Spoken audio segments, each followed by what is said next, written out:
लोग मोल के बारे में जानेंगे। क्या देखिए, मोल लैटिन भाषा में इसका अर्थ होता है, किस भाषा में? लैटिन भाषा में मोल का अर्थ होता है ढेर या अंबार।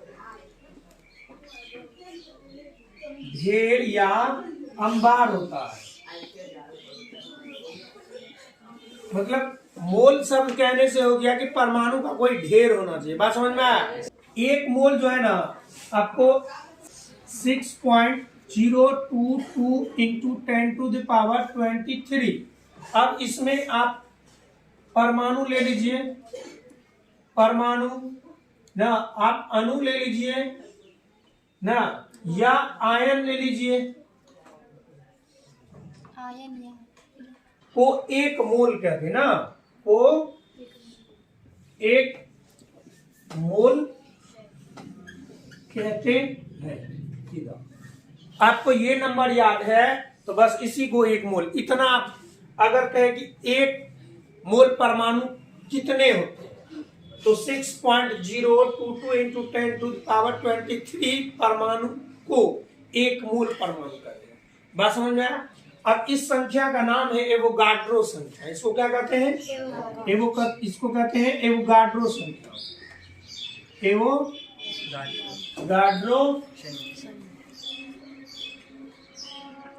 संख्या। अब एक मोल जो है कितना ग्राम होता है? एक मोल कितना परमाणु हो तो समझ गए। एक मोल तत्व का वो ग्राम में द्रव्यमान क्या होगा? तो किसी भी परमाणु का जो ग्राम में द्रव्यमान है वही उसका एक मोल होता है। बात समझ में आया? जैसे कि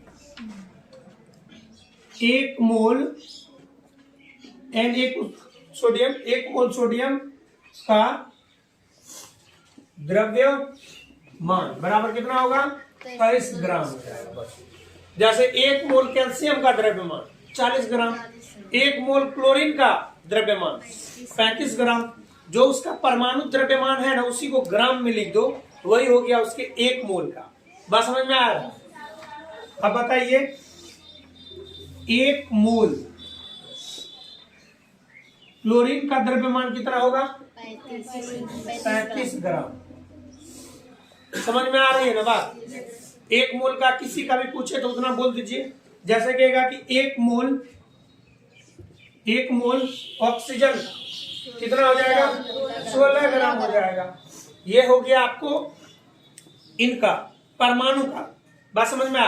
अगर अणु का पूछे तो उसके आणविक द्रव्यमान दे दो। बात समझ में आ? जैसे कि मानते चलिए कहेगा एक मोल H2O का द्रव्यमान H2O का आणविक द्रव्यमान क्या होता है? यहाँ देख लीजिए, ये हो गया 2 और 16, 16 2 18 AMU होता है, तो वही हो गया इसका 18 ग्राम। बात समझ में आया? ये होता है। तो इसको अब आपको पूछेगा एक मोल परमाणु, एक मोल परमाणु आपको कहेगा हमको एक मोल परमाणु दीजिए, कितना पैसा लीजिएगा? आप उसको कितना परमाणु दीजिएगा? जैसे केला लीजिए भाई साहब, एक दर्जन केला दीजिए, तो आप कै गो केला दीजिएगा? 12 गो केला। उसी तरह आपसे कोई मांगने आया कि एक मोल परमाणु दीजिए, तो आप कै गो परमाणु दीजिएगा? एक गो परमाणु दीजिएगा। हाँ, उसको आपको 6.022 इंटू 10⁻23 परमाणु देना होगा। बात समझ में? आपको कहेगा कि हमको भाई साहब एक मोल अणु दे दीजिए, एक मोल अणु दे दीजिए। आपको यही देना होगा 6.022 इंटू 10⁻23 अणु। कितना अणु दीजिएगा तो एक मोल अणु हो जाएगा। बात समझ में आ गया? अब मान के चलिए कहेगा कि एक मोल आयन दे दीजिए, एक मोल आयन दे दीजिए ना, एक मोल आयन दे दीजिए, तो उसको भी आपको कितना देना होगा 6.022 इंटू 10⁻23।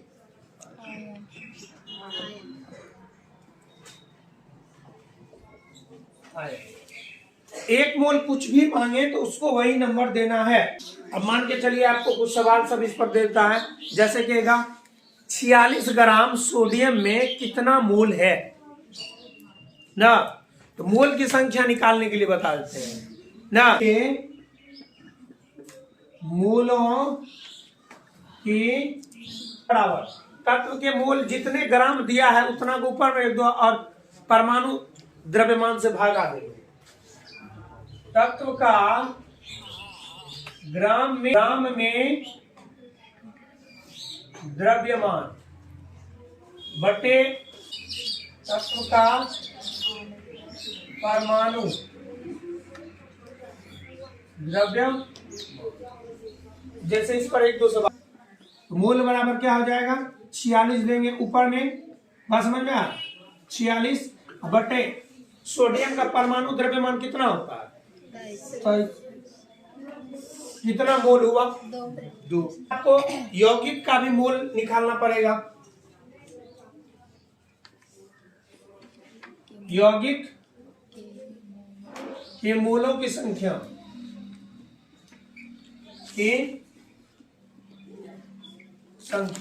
यौगिक जैसे कि जल है, नमक है, इस सब का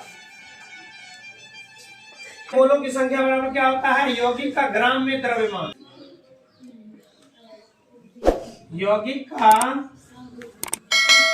ग्राम में द्रव्यमान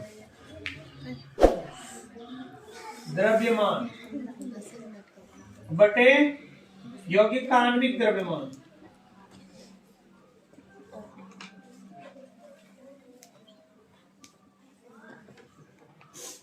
ठीक है, यौगिक नहीं लिखे उतना समझ जाना है, ठीक है ना।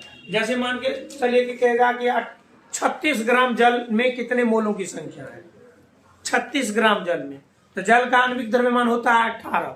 36 में क्या करेंगे आप 18 से भाग दे देंगे, कितना आ जाएगा 2। बात समझ में आया। जैसे NaCl कहेगा कि 1 मोल का द्रव्यमान बताएं, 1 मोल का द्रव्यमान। NaCl के 1 मोल का द्रव्यमान उतने होगा जितना इसका आणविक द्रव्यमान होगा। जैसे कि बताओ कि H2O के 1 मोल की द्रव्यमान, H2O मतलब जल के 1 मोल का द्रव्यमान कितना होगा 18 ग्राम, क्योंकि जल का आणविक द्रव्यमान 18 होता है।